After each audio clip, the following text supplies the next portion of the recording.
got your own intro there, Pierre. Happy to be joined in studio by hockey insider Pierre Lebrun.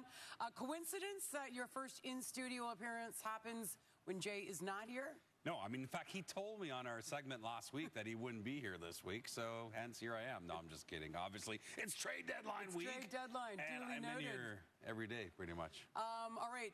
There's a new man at the top, Mikko Rantanen, now at number 1 on TSN's trade bait list.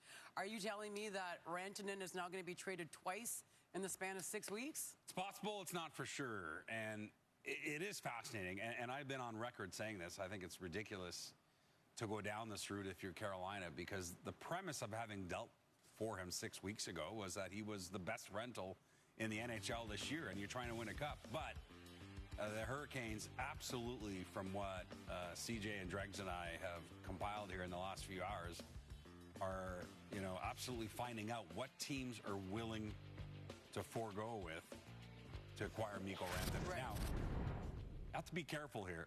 I think they're fully canvassing the market and getting an understanding of the situation here over the next 24, 48 hours. Then they have to decide, are we still trading him?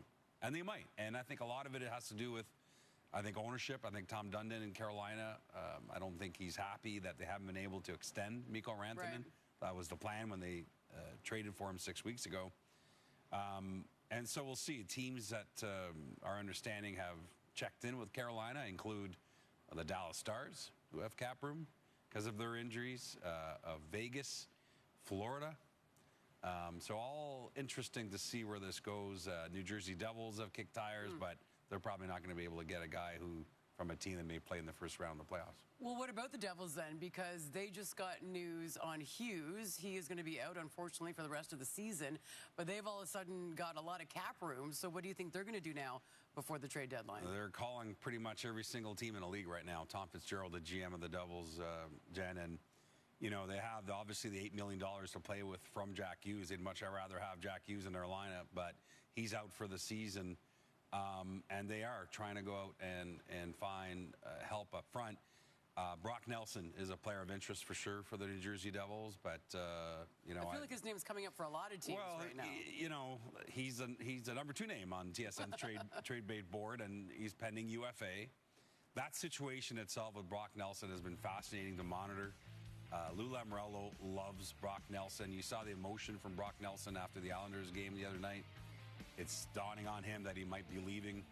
And it's been kind of a painstaking process, I think, to get Lou Lamoriello to want to trade Brock Nelson, where he's starting to understand, I think, in the last 24 hours that he's probably not going to be able to re-sign Brock Nelson, which is what he really wanted to do. And once that realization is there, because I think Brock Nelson wants to go to market,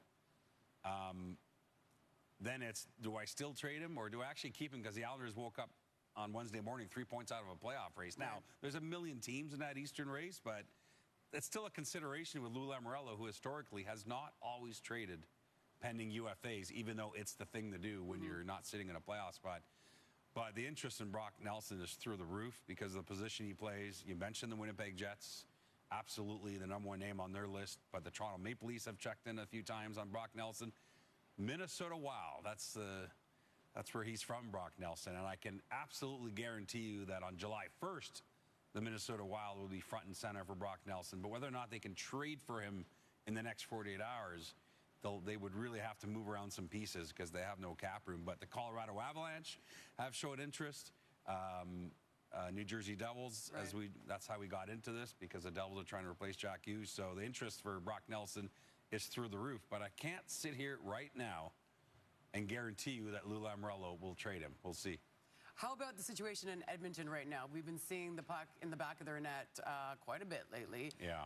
They've got Calvin Pickard. They've got Stuart Skinner. Obviously, they thought they were going to be able to ride these guys, I'm guessing, through to the postseason, and it's not looking great between the pipes for them. Do you think that Edmonton is going to look for a goaltender? Are they looking for a goalie, or there's just nobody out there that is really an upgrade on who they already have?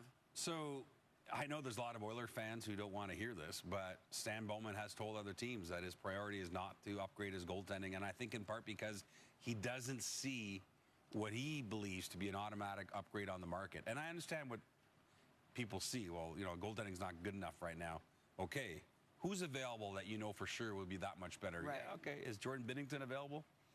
He had a great Four Nations. He hasn't had a great year. Right. Gibson, he's John Gibson is available, right? Yes, and he would waive his no trade to go to Edmonton. We've reported that before, but he's been inconsistent the last few years. He's got 2 more years on his deal at $6.4 million. I don't know that the Oilers view that as an upgrade on Stuart Skinner, the version of Stuart Skinner that helped him get to a Game 7 of the Cup final last year. That's the version that the Oilers still hope to bank on come playoff time. No, the priority for the Oilers, I think, right now, judging on what I'm hearing around the league, is they're trying to upgrade their blue line. Right. That's where they're trying to go. They're trying to go get a defenseman. I kind of wonder about Brian Dumoulin in Anaheim, who's a pending UFA. Now the Ducks now have played themselves into the periphery of the Western playoff race, so we'll see whether or not they move him. But I think it's imperative for the Oilers to upgrade on defense, but also there is no magic wand for what the trade deadline at this point can do for the Oilers. I actually love their Trent Frederick pickup, but the answer comes from within. They've been awful since the Four Nations break. Better, the guys that they have on their team right now. They got to figure it out. You mentioned Brock Nelson and the Toronto Maple Leafs maybe kicking tires on Brock Nelson. I mean, there's a team where they see the Panthers going out and making their move. They saw the Bolts going out and making their move, and they haven't done anything yet. Is there more pressure because of those two teams doing something already, or was the pressure already there for the Toronto Maple Leafs? So I will tell you that whenever I've asked a GM that question over the years, when a rival makes a big move around this time of year or around July 1st, 100% of the time the GM will say, no, I can't let myself get influenced by what the Joneses are doing. But the reality is, I think there is a lot of pressure on Brad Treliving and the Toronto Maple Leafs because they have holes, and they have holes that could prevent him from finally breaking through in the playoffs. They need a third-line center. That's just reality. And it's not us pointing that out. Brad Treliving himself, through numerous media availabilities this year, has pointed that out. I also think they need a right-shot D, and they're trying to get both. You know, Brock Nelson would be ideal. Braden Shen, I think, would be ideal, but the price on Braden Shen right now is exorbitant.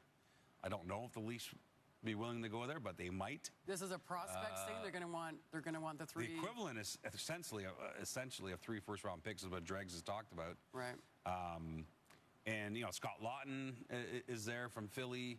So certainly some options, but some of the lower options that the Leafs were maybe banking on still being there later in the week are gone. Right. Jake Evans re-signed in Montreal. They had checked in with Montreal on him. Yanni Gourde traded to Tampa. He's gone, So that's another reason why there's some pressure here, because the center market is not that vast. How about in Vancouver? You got Brock Besser. He is a pending UFA.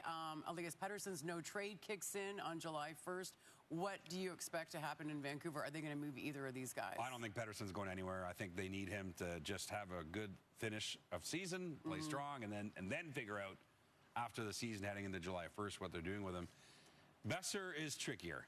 Besser's trickier because I don't think they'll get him signed to an extension by Friday's trade deadline. Then what? You're in the playoff race. You're not in a great place in the playoff race. I think it comes down, honestly, to the quality of the offers they get on Brock Besser. And as of when you and I are speaking here, I don't think the quality of the trade offers have been that great. So for Brock Besser. So right now, I'd say he's staying, but that could change. As for the Jets, best team in the league, best record in the league. Canada's team. Canada's team. There's always this term of, like, should they push all their chips into the middle? Should they go for it? Should they, and what does that mean? I think they should, to the degree that I think they have to do everything they can to add, because this is a special year that is shaping up, and you don't get this shot every year. I know that a lot of their core is signed, and they have arguably the best goalie in the world in Connor Hellebuck, but it doesn't always work out where things just work out perfectly in rhythm like this season has for them. And I think they have to add. And the reason they have to add, too, is that, the cap is going up dramatically over the next 3 years.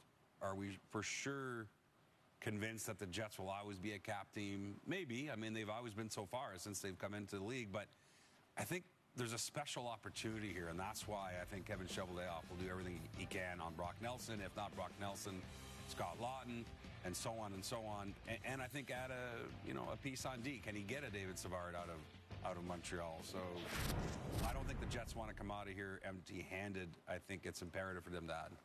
Trade Center, we're almost there, Pierre. This is the part in the show where we shake hands. Thanks, Pierre. Watch out, Jay. You